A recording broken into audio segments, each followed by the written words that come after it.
Unacademy. Let's crack it.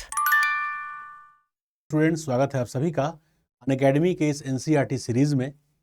हम educators आपको छठे से 12वीं क्लास के सभी महत्वपूर्ण एनसीईआरटीज के तथ्य या अवधारणा को आप तक संप्रेषित कर रहे हैं ताकि आप उस आधारभूत चीज़ को जो कई बार मिस करते हैं वो आपका तैयार हो सके। मैं संजीव श्रीवास्तव भूगोल के छठे से 12वीं क्लास के एनसीईआरटी का सारा चैप्टर वाइज आप तक संप्रेषित कर रहा हूँ। वस्तुतः छठे क्लास के पुराने वाले एनसीईआरटी के अंतर्गत हम लोग 5 चैप्टर्स को तैयार कर चुके हैं और मैंने पहले भी कहा था कि पुराने वाले एनसीईआरटी में विश्व का प्रादेशिक भूगोल बहुत डिटेल में दिया गया है जो आपके लिए बहुत बेहतर होगा। इसलिए नए वाले के बजाय छठे, सातवें, आठवें में हम पुराने वाले एनसीईआरटी को ही फॉलोअप करेंगे। इसमें खंड ए, खंड बी, खंड बी सी से चैप्टर्स को बांटा गया है। इसमें खंड ए के 5 चैप्टर्स को हम पढ़ करके बहुत बढ़िया से तैयार कर चुके हैं। अब खंड बी अर्थात चैप्टर में खंड 2 या खंड बी में अफ्रीका जो है, तो यहाँ आप देख पा रहे होंगे। वैसे एनसीईआरटी में पिक्चर्स नहीं है, लेकिन मैंने इसलिए ले लिया ताकि आपको बेहतर प्रकार से समझा सकूं। तो ये वर्ल्ड के मानचित्र में आपको अफ्रीका दिख रहा होगा, अफ्रीका, और यहाँ पे पॉलिटिकल अफ्रीका है। पॉलिटिकल का मतलब होता है उसमें देश की सीमाएं आदि तय होती हैं। तो ये मैं इसलिए दे रहा हूँ आपको ताकि आप एटलस से देख करके प्रैक्टिस करें कि आखिर कौन सा राष्ट्र कहाँ पर है, किस राष्ट्र की सीमा किससे मिलती है। जैसे एक बहुत इंपॉर्टेंट राष्ट्र है यहाँ पर, इस राष्ट्र को देखिए। ये राष्ट्र साउथ अफ्रीका के अंतर्गत है और ये राष्ट्र पूरी तरह से साउथ अफ्रीका से ही घिरा हुआ है। पूरी तरह से साउथ अफ्रीका से ही घिरा हुआ है। दिख रहा है आप लोगों को? तो वर्ल्ड का एक ऐसा राष्ट्र जो लैंडलॉक्ड ही नहीं है, पूरी तरह से चारों ओर से उसके एक ही राष्ट्र है। ये तो बड़ा यूनिक फीचर हो गया। तो इस अफ्रीका के मानचित्र में आप देखिए, साथ ही साथ एक चीज और जानिए कि भले ही क्षेत्रफल में विश्व में एशिया के बाद दूसरे स्थान पर है, परंतु यदि कुल राष्ट्रों के संख्या को देखें तो अफ्रीका नंबर 1 है। सबसे अधिक देश या राष्ट्र इसी अफ्रीका में है, अफ्रीकी महाद्वीप में। क्लियर हो गया? तो चलते हैं, जानते हैं हम लोग, और जैसे जैसे मानचित्र कार्य का अंतर संबंध बनेगा, थोड़ा एनसीईआरटी के दायरे से थोड़ा ही सा ज़्यादा बाहर जा करके आपको बताना शुरू करेंगे ताकि आप उसको कोरिलेट कर सकें। और चूंकि ये छठे, सातवें, आठवें का ही है तो एक अनुशासन भी रखना है हम लोगों को। ये पहले भी मैंने आप लोगों से कहा था। तो यहाँ अफ्रीका आप लोगों को दिख रहा होगा। चलते हैं आगे। अब ये आपको दिख रहा होगा यहाँ पे कि अफ्रीका, मतलब जो कंटेंट है एनसीईआरटी का, कि अफ्रीका के कुल भूमि को देखा जाए तो वर्ल्ड के कुल क्षेत्रफल का 20% भूमि अफ्रीका में है। थोड़ा रिकॉल करिए, मैंने एशिया के विषय में कुछ सूचना आपको दिया था बेसिक्स में कि वर्ल्ड का 1/3 मतलब कुल क्षेत्रफल को ले विश्व के सभी महाद्वीपों का, तो 1/3 क्षेत्रफल अकेले एशिया में है और 20% क्षेत्रफल कहाँ पे है? अफ्रीका में है। लेकिन वहीं यदि हम लोग जनसंख्या की बात करें तो भारत के कुल जनसंख्या का 3/5वां भाग ही अफ्रीका में है। हालांकि नए सेंसस के अनुसार ये और कम हो गया है क्योंकि भारत की जो जनसंख्या समृद्धि दर है वो अफ्रीका से काफी उच्च है। हालांकि अफ्रीका के कई राष्ट्रों में समृद्धि दर भारत से उच्च है, लेकिन ओवरऑल देखेंगे चूंकि यहाँ पर मरुस्थलों का विस्तार सर्वाधिक पाया जाता है, इसके अलावा विकास की प्रक्रियाएं भी पिछड़ी हुई हैं, अतः जन्म दर तो उच्च है, लेकिन अफ्रीका में उन राष्ट्रों में मृत्यु दर भी अति उच्च है। इसलिए ओवरऑल समृद्धि दर तुलनात्मक रूप से कम हो जाता है। ये फैक्ट ध्यान रखना है आपको। वर्ल्ड का 20% टोटल एरिया अफ्रीका में है और भारत के कुल क्षेत्रफल से, जनसंख्या से कोरिलेट करें तो 3/5वां भाग ही जनसंख्या का पूरे अफ्रीका में निवास करता है। इसके साथ साथ अफ्रीका पठारों का महाद्वीप है। अब ये ध्यान रखना है आपको, पठार से क्या मीनिंग निकल सकता है? तो पठार जहां भी होते हैं वहां खनिज संसाधन बहुत ज्यादा होता है। जैसे हमारे भारत का प्रायद्वीपीय पठार, आप बिना पढ़े भी आपको इतना पता होगा कि प्रायद्वीपीय पठार पर ही कोयला या धात्विक, अधात्विक खनिज मैक्सिमम वहीं पाए जाते हैं। एक पेट्रोलियम को छोड़ दिया जाए तो भारत के अधिकांश खनिज संसाधन भारत के प्रायद्वीपीय पठार पर ही पाए जाते हैं। ठीक उसी प्रकार से ये अफ्रीका है। तो अफ्रीका में हालांकि एक अंतर यह है कि अफ्रीका में कोयला बहुत कम पाया जाता है। अब कोयले की कमी का सबसे बड़ा दुष्प्रभाव यह होगा कि अफ्रीका में औद्योगिकरण की प्रक्रिया जन्म ही नहीं ले पाएगी। क्यों? क्योंकि कोयला ऊर्जा का आधार था और चाहे यूरोप हो या विश्व का कोई भी राष्ट्र हो, जो प्राथमिक स्तर पर औद्योगिक क्रांति हुआ, सफल हुआ, जिसकी बात मैं कर रहा हूं, उसमें सबसे बड़े आधार में जो ऊर्जा का स्रोत था वो कोयला था।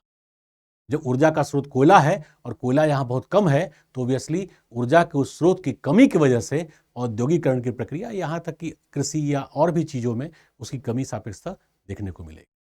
इसलिए अफ्रीका को वर्ल्ड का सबसे लेस डेवलप्ड कॉन्टिनेंट भी कहते हैं, इसे अन्य महाद्वीप भी कहते हैं। साथ ही साथ जल की भी यहाँ बहुत कमी है। अब देखो, मरुस्थल का विस्तार यदि सर्वाधिक पाया जाएगा तो मरुस्थल का मतलब ही है जल बहुत कम है। हालांकि विषुवतीय प्रदेश में सर्वाधिक जो घने वन हैं अमेजन बेसिन के बाद वो यहीं पाए जाते हैं, कांगो जायरे बेसिन के अंतर्गत। इसके बावजूद अफ्रीका में जल की भी कमी है, अर्थात दो ऐसे संसाधन जो आधारभूत हैं विकास और जीवन के लिए, वो दोनों ही संसाधन अफ्रीका में कम है। पहला कोयला और दूसरा जल। जल तो वैसे ही जीवन है। तो पठार और मिनरल्स, इसका एक कोरिलेशन है। अफ्रीका में अन्य संसाधन तो हैं, परंतु दो संसाधन सीमित हैं, कम हैं। पहला है जल और दूसरा है कोयला, जो कहीं ना कहीं जीवन में चुनौतियां अधिक देते हैं, मतलब विकास की प्रक्रियाओं को बाधित भी करते हैं, या विकास कम हो पाएगा, यह प्रक्रिया आपको समझ के चलना है। तब प्रश्न जब भी आते हैं कंसेप्चुअल बेसिस पे भी, यदि इन सूचनाओं को यदि आप कंसेप्चुअली समझते हैं तो उसका उत्तर आसानी से आप दे सकते हैं। अब इसके अलावा देखिए, सर्वाधिक यहाँ मरुस्थल भी फैले हुए हैं। जैसे इस एरिया में ये पूरा का पूरा रीजन ऑलमोस्ट सहारा का मरुस्थल है। वर्ल्ड का सबसे बड़ा मरुस्थल ये सहारा का मरुस्थल है। दूसरा यहाँ पर कालाहारी और साथ ही साथ नामीब का मरुस्थल, अर्थात ये पूरा का पूरा लैंड यहाँ पे डिजर्टेड है। जो कोस्ट पे है वो नामीब है, नामीबिया में, और कालाहारी का मरुस्थल। तो वर्ल्ड के दो बड़े मरुस्थल, सहारा तो सबसे बड़ा मरुस्थल है, यहीं पाया जाता है, तो जल की कितनी कमी होगी, है ना। तो अब अगला फैक्ट देखेंगे हम लोग। इसका अधिकांश क्षेत्रफल उष्ण और शीतोष्ण कटिबंध में है। बेसिकली अगर शीतोष्ण से हम लोग उपोष्ण गए तो ज़्यादा अच्छा होगा, क्योंकि अफ्रीका वर्ल्ड का एक ऐसा महाद्वीप है जिसके लगभग बीच से, केंद्रीय भाग से विषुवत रेखा या विषुवत वृत्त गुजरती है, और उसके उत्तरी भाग से कर्क रेखा 23.5 डिग्री नॉर्थ जो हमारे भारत के बीच से गुजरती है, और दक्षिणी भाग से मकर रेखा अर्थात 23.5 डिग्री दक्षिण या साउथ। तो इसका अधिकांश 90% के आसपास भाग जो है, 85% भाग जो भूभाग का कुल भाग है, वो उष्ण कटिबंध में है। और जो कुछ भाग बचा भी वो शीतोष्ण कह सकते हैं, या चूंकि वो उष्ण कटिबंध के सीमा पर है तो हम उसे उपोष्ण कटिबंध भी कह सकते हैं। हालांकि एनसीईआरटी में शीतोष्ण कटिबंध दिया हुआ है, देखिए यहाँ पे आप, तो विस्तार के अंतर्गत उपोष्ण भी वही हुआ। तो बेसिकली उष्ण कटिबंध वर्ल्ड का सबसे, या पृथ्वी का सबसे गर्म क्षेत्र होता है। अफ्रीका की 90% भूमि तो विश्व के सबसे गर्म क्षेत्रों में है। साथ ही साथ पठार है, मरुस्थल है, तो वहाँ गर्मी ऐसे भी ज़्यादा होगा। वर्ल्ड का सबसे गर्म क्षेत्र लीबिया का अल अजीजिया है, जहाँ उच्च तापमान 58 डिग्री सेल्सियस आता है। हालांकि जो 23 में दर्ज किया गया है जून के महीने में, वो 63 डिग्री सेल्सियस है। आपको याद होगा हमारे यूएनओ के महासचिव ने कहा भी कि now era of global warming has been finished over, this is the era of global boiling, अर्थात वार्मिंग का, भूमंडलीय तापन का समय अब समाप्त हो चुका है, अब तो बॉइलिंग का समय आ चुका। तो 58 डिग्री सेल्सियस एनसीईआरटी में लिखा हुआ है। जो विश्व का सबसे गर्म क्षेत्र है लीबिया का अल अजीजिया, यहाँ पर है। लेकिन वहाँ पर लास्ट मतलब जो टेम्परेचर लिया गया इसी 2023 के जून में, अधिकतम तापमान वो लिया गया था 63 अर्थात 63 डिग्री सेल्सियस। अनुमान लगा सकते हैं 50 डिग्री पे जनरली लोगों को चक्कर आने लगता है, लोग गिर जाते हैं, हीट आना, बेहोश होना, ये सब आम बात है। और अगर 63 हो फिर कैसा गर्मी हो, अनुमान लगाइए। हालांकि मरुस्थल की अपनी विशेषताएं भी हैं। यह महाद्वीप वन, वन्य जीवन, इन सब में बहुत विविधता युक्त है। खनिज संसाधन आदि में बहुत ज़्यादा धनी है। कृषि की प्रक्रिया देखें तो चूँकि गर्म क्षेत्र है तो ज्वार, बाजरा, गेहूँ, कैसावा, कपास, मूंगफली, कोको, ये सब विभिन्न फसलें हैं। कई प्रकार के फल और मसाले भी पाए जाते हैं, क्योंकि जलवायु की थोड़ी बहुत विविधता तो है। तो ओवरऑल आगे जैसे चैप्टर्स आता जाएगा, या पॉइंट्स, सब चैप्टर्स या सब टॉपिक्स, तो हम उस पर आपको डिटेल में कोरिलेट करके एक्सप्लेन करते चलेंगे। फिलहाल हम लोग थोड़ा सा कर्क, मकर रेखा और विषुवत रेखा के समीकरण को भी समझते हैं। इस मानचित्र को देखिए ध्यान से, ये है कर्क रेखा अर्थात 23.5 डिग्री नॉर्थ, यही भारत के बीच से गुजरती है। अब देखिए इसके इधर का जो भाग है वही है शीतोष्ण कटिबंध, बहुत थोड़ा सा ही भाग है। अब चूंकि यहाँ भूमध्य सागर है तो इसके प्रभाव से भी, क्योंकि सागर तुलनात्मक रूप से गर्म होते हैं, तो उसके प्रभाव से भी उष्णता ज़्यादा होगा। और ये है ट्रॉपिक ऑफ कैप्रिकॉर्न अर्थात 23.5 डिग्री दक्षिण साउथ, जो ऑस्ट्रेलिया के भी बीच से गुजरती है। अब देखो इसके नीचे भी थोड़ा सा क्षेत्रफल बचा हुआ है। तो मूल रूप से जो ये मेजर एरिया अफ्रीका का है, ये कौन सा एरिया है, ये उष्ण कटिबंध का है, और इसके बीच से गुजरती है विषुवत रेखा, ये आपको दिख ही रहा है 0 डिग्री इक्वेटर। तो इसके अवस्थिति को देखा जाए, और ध्यान रखिएगा भारत का जो क्षेत्रफल है उत्तरी विस्तार के अंतर्गत, अक्षांशीय विस्तार, वो भी 37 डिग्री पर ही है नॉर्थ। हालांकि चूंकि भारत उत्तरी गोलार्ध में ही है, दक्षिणी में नहीं है, इसलिए मुख्य भूमि 8 डिग्री 4 मिनट पर है। तो अभी ऐसे भारत पर हम लोग नहीं है, बट हमने कोरिलेट कर दिया। किसी चीज़ को जानने और समझने से, कोरिलेट करने से ज्ञान और बढ़ता है। क्योंकि सडनली आपसे पूछा जाए कि भारत के साथ साथ किस महाद्वीप का या किस प्रदेश का या किस क्षेत्र का या किस राष्ट्र का उत्तरी विस्तार लगभग समानांतर है, तो आप देखिए यहां पर एक राष्ट्र है इजिप्ट, इसका विस्तार भी लगभग 36 पर है। यहीं पर नाइल रिवर है, नाइल रिवर जा रही है, नील नदी जो विश्व की सबसे लंबी नदी है। तो इजिप्ट का या मिस्र का जो उत्तरी विस्तार है वो भारत के उत्तरी विस्तार से लगभग मेल खाता है।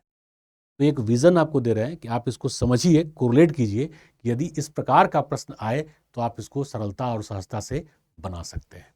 एनसीईआरटी में इस प्रकार से नहीं है, लेकिन एनसीईआरटी को कवर अप करने का तात्पर्य है, मैंने कहा भी था कि हम विश्व का ऑलमोस्ट आपको भ्रमण ही कराएंगे। हालांकि इसके अलावा मैंने ये भी कहा था कि हम एनसीईआरटी के दायरे से बहुत ज़्यादा बाहर नहीं जाएंगे, डिसिप्लिन या अनुशासन को हम लोग मेंटेन भी करेंगे, है ना। थोड़ा इसको देखिए, समझिए। और एक चीज़ और कोरिलेट करिए कि ट्रॉपिक ऑफ कैंसर अफ्रीका के किन किन राष्ट्रों से होकर गुजरती है, साथ ही साथ उसके आसपास कौन कौन से सिटीज हैं। ठीक वैसे ही इक्वेटर और ठीक वैसे ही ट्रॉपिक ऑफ कैप्रिकॉर्न अर्थात मकर रेखा, यहां से प्रश्न आया भी हुआ है और आगे भी आ सकता है। इसके अलावा जो 0 डिग्री देशांतर रेखा है वो भी अफ्रीका के किन किन राष्ट्रों से होकर गुजरती है, ये आपको जानना चाहिए, है ना। अब ये तो पॉइंट हम पहले डिस्कस कर चुके हैं कि विषुवत वृत्त अफ्रीका के बीच से गुजरती है। कर्क रेखा, मकर रेखा, सारा समीकरण बता चुके हैं। सहारा विश्व का सबसे गर्म मरुस्थल है, या सबसे बड़ा मरुस्थल भी है और सबसे गर्म मरुस्थल भी है, क्योंकि सहारा के मरुस्थल में ही एक राष्ट्र है लीबिया, और लीबिया का एक सिटी है अल अजीजिया। अल अजीजिया अभी हम चर्चा भी किए कि जून 2023 में वहाँ का तापमान लगभग 63 डिग्री सेल्सियस नोट किया गया, तो सबसे गर्म तो वैसे ही होगा। ओवरऑल विश्व की सबसे लंबी नदी अफ्रीका में ही है, नाइल। अब यहाँ पे आप थोड़ा सा कोरिलेट कर लीजिए, ये विश्व के रिवर्स को दिखाया गया, मतलब अफ्रीका के रिवर्स को दिखाया गया है। अब इसमें एक बहुत महत्वपूर्ण कंसर्न ये है कि अफ्रीका की कौन सी ऐसी नदी है जो विषुवत रेखा को 2 बार क्रॉस करती है। तो ये तो इजिली आप पकड़ लेंगे। देखो यहाँ पे एक नदी है जो दक्षिणी पठारी उच्च भूमि से निकलती है, इसका नाम है कांगो। ये कांगो रिपब्लिक से प्रभावित होती है, और इसके मुहाने के पास इसी को कहते हैं, ये देखो कांगो, कांगो जायरे, ये मुहाने के पास कहते हैं जायरे।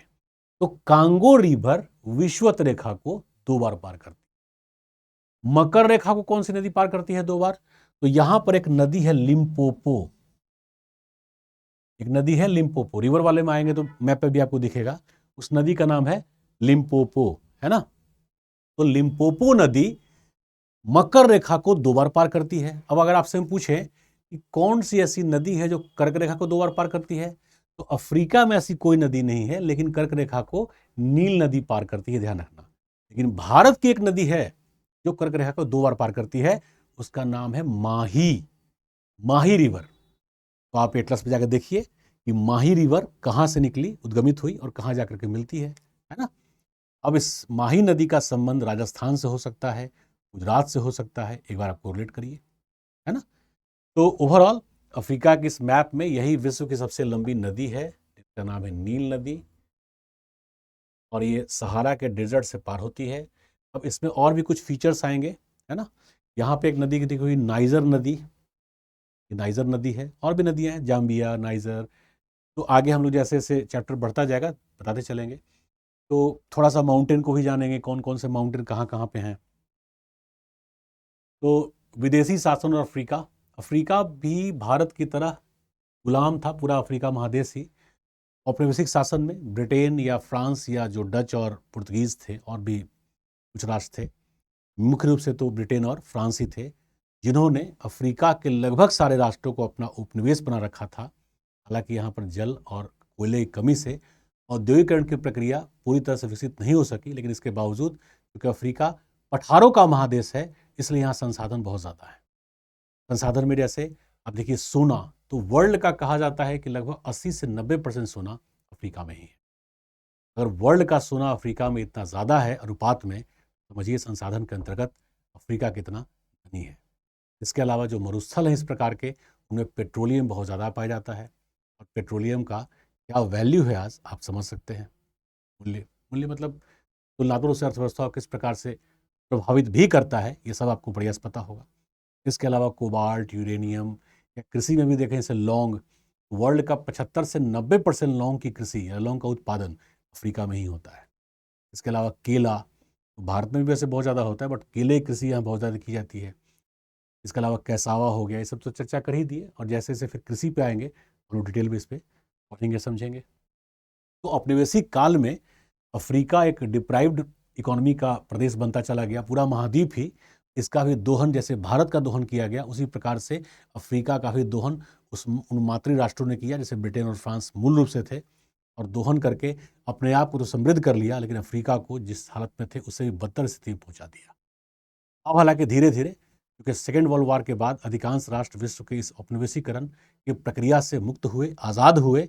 आज़ादी के बाद उन राष्ट्रों ने विकास की प्रक्रियाओं को त्वरित गति से बढ़ाने का प्रयास किया। आप देखेंगे जो भारत का गुट निरपेक्ष आंदोलन वैश्विक स्तर पर फैला, उसमें मिस्र के नासिर, हमारे यहाँ से पंडित जवाहरलाल नेहरू जो प्रधानमंत्री थे, भारत के प्रथम प्रधानमंत्री, और मिस्र के नासिर या टीटो, इन लोगों का नाम आता है इस गुट निरपेक्ष आंदोलन को बहुत तेजी से बढ़ाने में।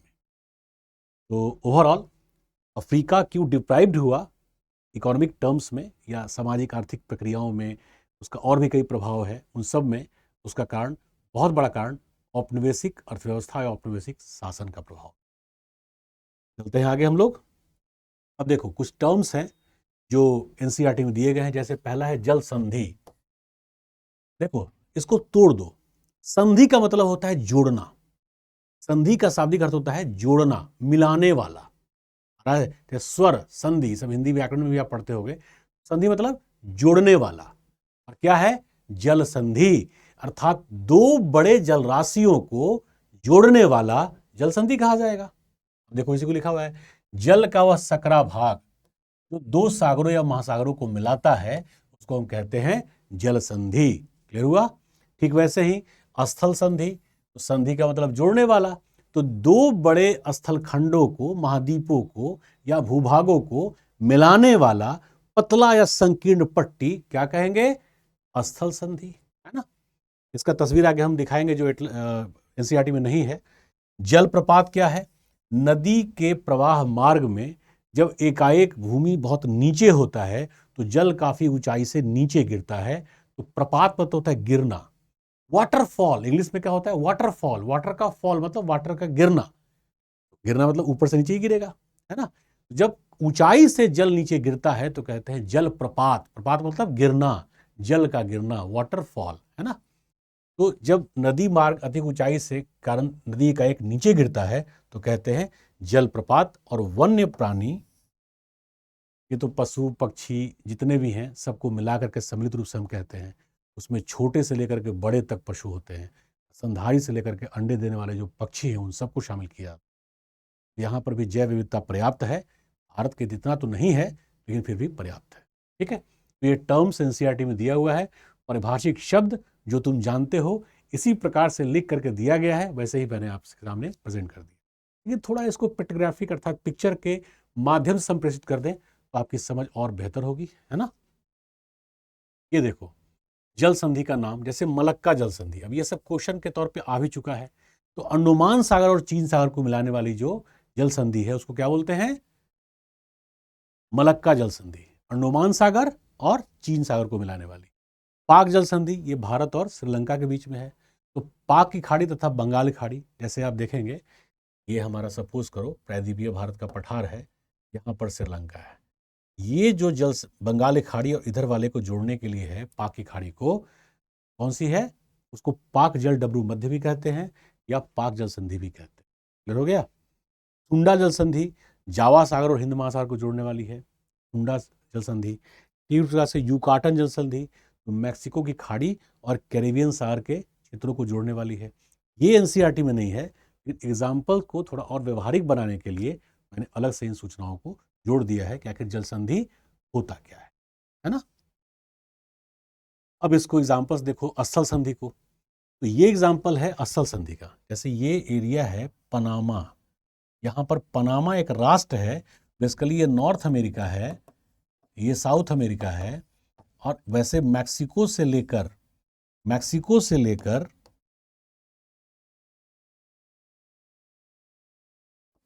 इस मैक्सिको से लेकर के संपूर्ण को हम कहते हैं लैटिन अमेरिका। तो इस लैटिन अमेरिका का पार्ट है पनामा, और बेसिकली पनामा जो स्थल संधि है वो दक्षिण अमेरिका और उत्तर अमेरिका को आपस में ज्वाइन करता है। क्लियर हो गया। और इधर आप देखिए तो जल संधि आ जाएगा, ये जिब्राल्टर जल संधि है।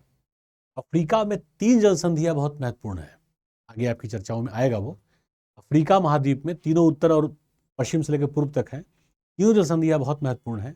जल संधि आपको समझ में आ गया होगा। अब चलते हैं, जैसे असल संधि, जल संधि, एक प्रैक्टिकल एग्जाम्पल से भी क्लियर हो गया होगा।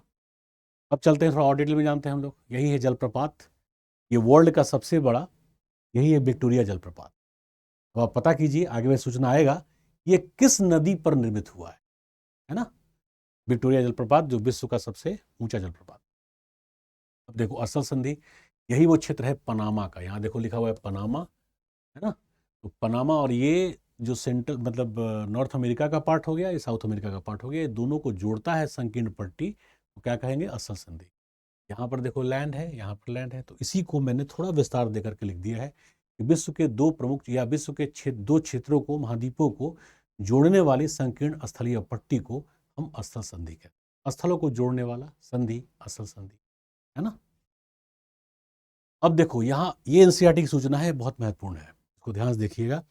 3 स्थानों पर यूरेशियाई महाद्वीप के निकट है, अर्थात अफ्रीका महाद्वीप 3 क्षेत्रों से, वो एशिया या यूरेशिया जुड़ा हुआ है। जैसे ये वाला जो प्लेस है यूरोप का है, यहीं पर स्पेन है, इस स्पेन से अफ्रीका का ये पार्ट जो मिलता है उसको कहते हैं जिब्राल्टर जल संधि, और इसको की ऑफ द मेडिटेरियन भी कहते हैं, क्योंकि यूरोपीय इसी जल संधि के माध्यम से भूमध्य सागर में प्रवेश कर सकते हैं। इसलिए जिब्राल्टर लोग क्या कहते हैं, की ऑफ मेडिटेरेनियन, भूमध्य रेखा की चाबी, क्योंकि इसी चाबी से आप अंदर प्रवेश करेंगे, मतलब ताला खुलेगा। तो उत्तर पश्चिम में जिब्राल्टर जल संधि, तो ये ध्यान रखना है आपको, ये यूरोप से जुड़ा हुआ है, और औपनिवेशिक युग में भी व्यापार और वाणिज्य के लिए ये जिब्राल्टर जल संधि बहुत महत्वपूर्ण था। पूरे यूरोप के जहाज भूमध्य सागर में इसी के माध्यम से प्रवेश करते थे। वो कहाँ पर है, यहाँ पर है। दूसरा है उत्तर पूर्व में स्वेज नहर, देखो यहाँ पर ये जो नहर है ना, ऐसे, यही स्वेज नहर है। इसके लिए एक नील नदी है, विश्व की सबसे लंबी, मैंने बताया था। नील नदी से ही वही थे नासिर, जो गुट निरपेक्ष आंदोलन था, उसमें 3 नेताओं का नाम आता था, मतलब है प्रारंभिक तौर पर हमारे भारत के पंडित जवाहरलाल नेहरू जी, दूसरा नासिर जो मिस्र के थे, और टीटो, मार्शल टीटो, ये तीनों का नाम आता है। तो इन्हीं नासिर ने इस स्वेज नहर का राष्ट्रीयकरण भी किया था, जिसके लिए एक बड़े स्तर पर आंदोलन भी चला था, कई राष्ट्रों ने इसका विरोध भी किया था, लेकिन स्वेज नहर का राष्ट्रीयकरण कर दिया। तो बेसिकली जो स्वेज नहर है ना, इस भूमध्य सागर से इस लाल सागर के बीच जोड़ने का कार्य करता है। और यदि आपको व्यापार वाणिज्य में तेजी से आगे बढ़ना है तो रेड सी पे जहाज कैसे जाएगा, या रेड सी से भूमध्य सागर में कैसे प्रवेश करेगा, इस बात का एक मार्ग तो चाहिए। तो कौन सा मार्ग है वो मार्ग है स्वेज नहर का, अर्थात स्वेज नहर के माध्यम से ही आप लाल सागर से भूमध्य सागर में प्रवेश कर सकते हैं। तो अगर आपसे थोड़ा घुमा के पूछा जाए कि लाल सागर से भूमध्य सागर का मार्ग कौन बनाता है, तो क्या हो जाएगा, स्वेज नहर। और तीसरा है पूर्व में बाब एल मंदेव जल संधि, यहाँ पर जहाँ पर ये अरेबियन प्लेट या पेनिनसुला मिलता है, ये हॉर्न ऑफ अफ्रीका कहते हैं, यहीं पर है बाब ऑफ, देखो लिखा हुआ है अदन, तो बाब एल मंदेव जल संधि। यहाँ पर जिबूती है, यहाँ पर यमन है, जिबूती यमन, यहाँ पर एट्रिया है। ये फिजिकल मैप है, बट आप एटलस निकालिए, उसमें देखिए, और ऐसे ही आपको पढ़ करके तैयार करना भी है, ठीक है। तो पूर्व में बाब अल मंदेव की जल संधि, ये वाला पहला हो गया जिब्राल्टर जल संधि, दूसरा हो गया सुएज कैनाल का, और तीसरा हो गया बाब अल मंदेव की जल संधि। यही 3 जल संधियां हैं जो अफ्रीका को यूरोप से और एशिया से अलग करती हैं।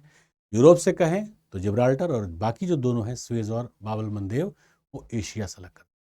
क्लियर हो गया? इसी को देखो यहाँ पे, यहाँ दिया हुआ ना, यमन का ये क्षेत्र हो गया, ये है जिबूती। जिबूती और यमन, ये यमन है, ये जिबूती है, और यही पर है बाब अल मंदेब की जल संधि।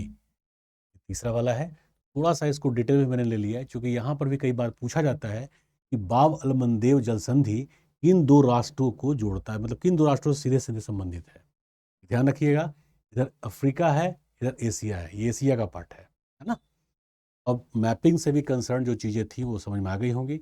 अब थोड़ा सा हम लोग और भी पढ़ेंगे, आखिर जो भ्रंश घाटियाँ अफ्रीका की हैं, महान भूभ्रंश घाटी इसको बोलते हैं, great rift valley of Africa, वो बेसिकली दक्षिण अफ्रीका से प्रारंभ होकर के धीरे धीरे आगे बढ़ता हुआ वो इजराइल तक जाता है, इजराइल के डेड सी तक जाता है। तो कैसे, जरा उसको भी देखते हैं, समझते हैं हम लोग। देखो, अफ्रीका की भूमि, इसमें कई पठार हैं। अब अगर पर्वतों का कहें तो यहाँ पर एक पर्वत है, इसका नाम है एटलस। आपको पता ही होगा एटलस, इसमें आप मानचित्र और दूरी आदि सबको देखते हैं। इस पर्वत का नाम है एटलस, और देखो यहाँ लिखा भी हुआ है, बेसिकली ये पर्वत है ड्रेकेंसबर्ग। जैसे उत्तर में ये है, दक्षिण में ड्रेकेंसबर्ग प्लेट्यू लिखा हुआ है, बट ये पर्वत है। इसी के उत्तर पूर्वी किनारे से निकलती है लिम्पोपो नदी, और ये लिम्पोपो नदी मकर रेखा को 2 बार काटती है। इसके अलावा प्लेट्यूज देखिए, तो यहाँ से तो गुएनियन आर्सेल, इसके अलावा अडमावा मैसिव। मैसिव का मतलब होता है पठार।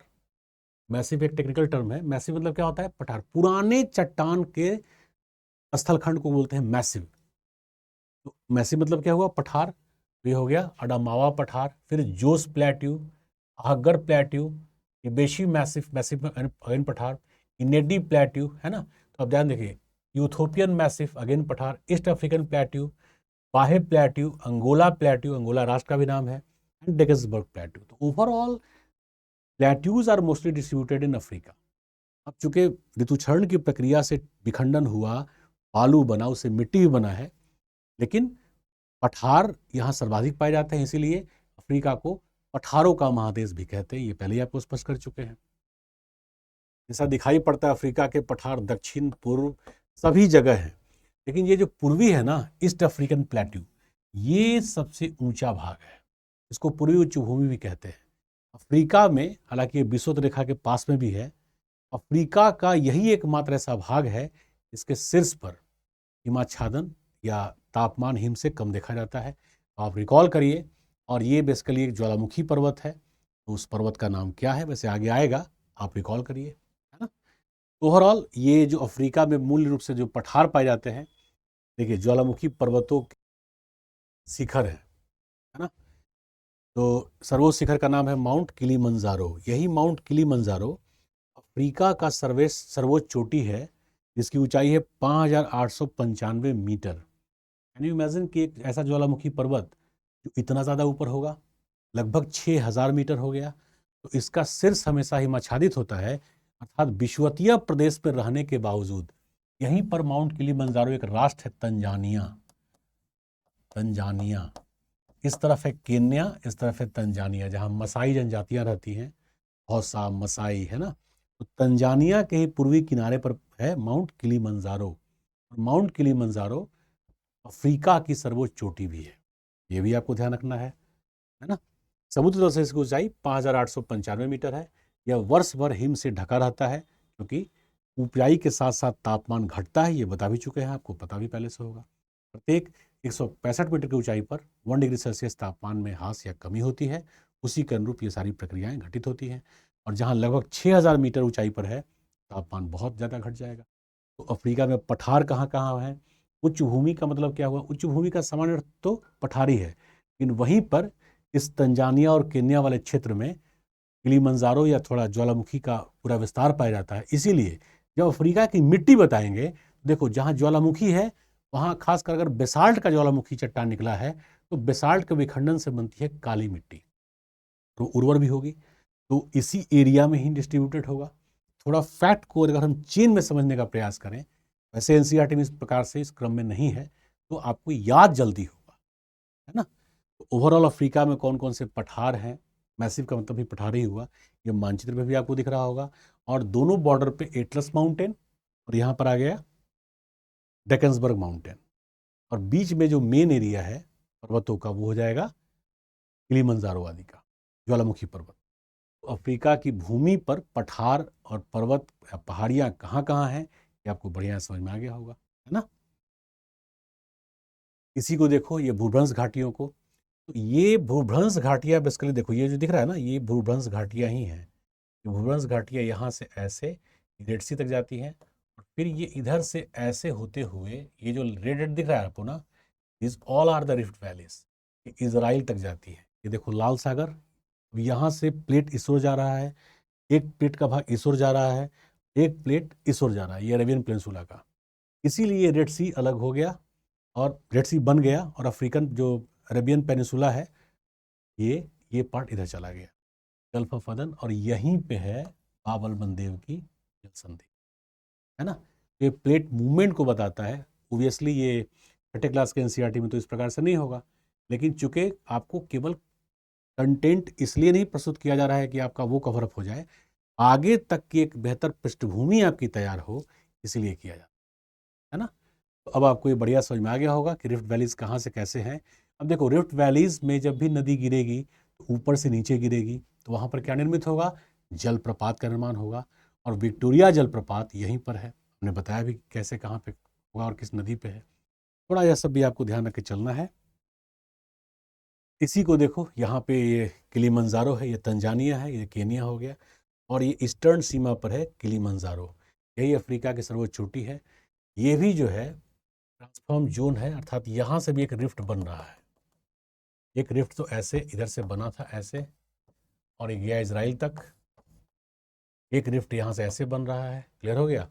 और वैसे देखा जाए अफ्रीका को ये रीजनल लेवल पे बांटने का तरीका है, क्या है भाई, तो जैसे ये आप देखोगे, ये वेस्टर्न अर्थात पश्चिमी अफ्रीका है। हालांकि यहीं पर एटलस है, और कासा ब्लांका एक स्वेटर का बहुत बढ़िया ब्रांड भी है, यहीं पर है वो, है ना। तो सिटी भी है कासा ब्लांका। एटलस और वेस्टर्न अफ्रीका, तो एटलस को उत्तरी सीमा भी कहते हैं वेस्टर्न अफ्रीका। ये हो जाता है नॉर्दर्न अफ्रीका, और नॉर्दर्न अफ्रीका का मैक्सिमम पार्ट ऑलमोस्ट डिजर्टेड है। फिर ये पार्ट हो जाता है सेंट्रल अफ्रीका। सेंट्रल अफ्रीका देखो यहाँ तक, अब ये आप इसको ईस्टर्न मान लीजिए, तो यही बेसिकली सेंट्रल अफ्रीका का अधिकांश भाग विषुवतीय वन से कंसर्न है, केवल इसको हटा दिया जाए तो।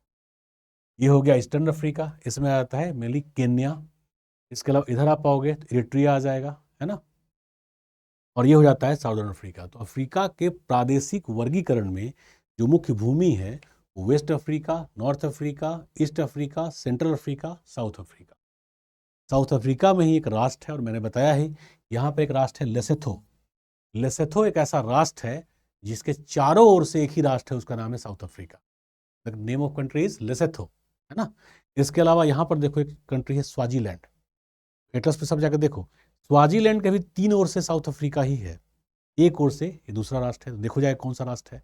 तो ओबियसली छठे क्लास के एनसीईआरटी में इतना डिटेल में नहीं है, क्योंकि वो छठे क्लास के स्टूडेंट्स के लिए लिखा गया है। लेकिन चूंकि हम लोग आपको जो बता या समझा रहे हैं वो यूपीएससी के पैटर्न को समझ करके तैयार करने के लिए। यद्यपि हमने ये भी कहा था कि हम लोग एक डिसिप्लिन को भी मेंटेन करेंगे, लेकिन साथ ही साथ हम लोग यह भी प्रयास कर रहे हैं कि एक बैकग्राउंड भी आपका साथ साथ बनता चले। तो डिसिप्लिन के अंतर्गत थोड़ा सा ज़्यादा आपको समझाते हुए, ताकि आप बेहतर प्रकार से तैयार हो सकें। तो ये सारा चीज़ आपको बढ़िया समझ में आ रहा होगा, उम्मीद करते हैं। अब देखो रिवर्स ऑफ, हालांकि रिवर्स एक चैप्टर ही होगा।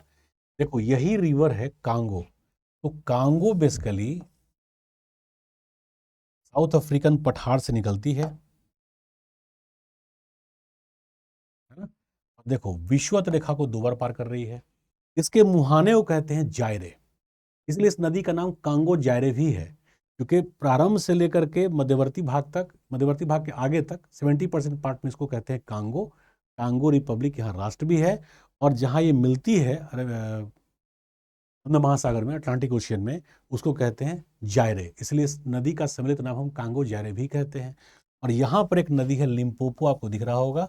ये ड्रैकेंसबर्ग माउंटेन के नॉर्दर्न सीमा से निकलती है और यही मकर रेखा को 2 बार पार करती है। मकर रेखा मतलब ट्रॉपिक ऑफ कैप्रिकॉर्न, 23.5 डिग्री दक्षिणी अक्षांश रेखा, है ना। फिर एक नदी है ऑरेंज रिवर, ये ड्रैकेंसबर्ग के दक्षिण पश्चिम से निकलती है और जाती है अंध महासागर में। लेकिन ये जो लिम्पोपो नदी है ये जाती है हिंद महासागर में, है ना।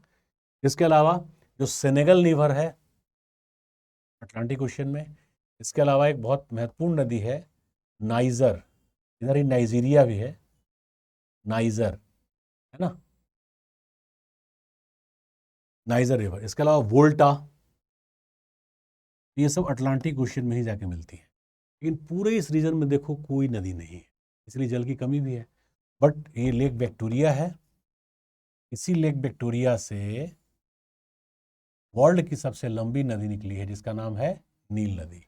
अब देखो Lake Albert, Lake Victoria, Lake Tanganyika, Lake Nyasa, Zambia, ये these all are the lakes. Basically ये लेक्स क्यों हैं? क्योंकि रिफ्ट वैलीज में जो गर्त वाला पार्ट है, जब वहाँ जल भर जाएगा, क्योंकि ये विषुवतीय जलवायु का प्रदेश है, वर्ल्ड में सर्वाधिक वर्षा इसी जलवायु प्रदेश में होती है, तो इस प्रदेश पे जल की कमी तो होगी नहीं। और जहाँ जहाँ रिफ्ट वैली है उसमें भर जाएगा जल, तो वो क्या बन जाएगा? झील बन जाएगा। और विक्टोरिया लेक, तो इस विक्टोरिया लेक से ही बेसिकली ये नील नदी उत्पन्न भी होती है। वैसे नील के 2 पार्ट हैं, white Nile and blue Nile. तो ब्लू नाइल यहाँ से है, बट व्हाइट नील यानी सफेद जो नील नदी है वो इसी लेक विक्टोरिया से और लेक अल्बर्टा से होती हुई जाती है ना। तो ये ओवरऑल नदियों का एक क्रम है। अब ध्यान रखिएगा, इस पूरे रीजन में देखो कोई नदी नहीं है, इसलिए कहा गया अफ्रीका यद्यपि संसाधन में बहुत धनी है, लेकिन जल और कोयला संसाधन यहाँ पे बहुत कम है, जो कहीं ना कहीं विकास की प्रक्रियाओं में आज भी एक बड़े चुनौती या बाधा के रूप में कार्य करते हैं। ये बढ़िया से आपको समझ में आ गया होगा। अब ये चैप्टर आज का समाप्त हुआ। आज का यह था जो 6ठा चैप्टर था, मैंने कहा ये शुरू में आपको, इसको मैंने 3 भागों में बांट दिया है, क्योंकि बहुत लंबा होने पे विद्यार्थियों को कंसंट्रेट करने में भी कई बार समस्याएं आती हैं। और टुकड़ों में बांट दिया जाए, यदि आपको दोबारा मतलब दूसरा चैप्टर भी देखना है तो इसके बाद भी आप देख सकते हैं, और ब्रेक देना है तो आप ब्रेक भी दे सकते हैं, ताकि रिदम भी ना टूटे। तो ये 6ठे क्लास का जो 6ठा चैप्टर है खंड 2 का, इसके जो अफ्रीका महाद्वीप को 3 भागों में बांटा है, उसका पहला चैप्टर समाप्त हुआ। 3rd चैप्टर में कंटेंट कंसेप्ट के साथ साथ जो क्वेश्चंस हैं उन पे भी हम लोग चर्चा करें।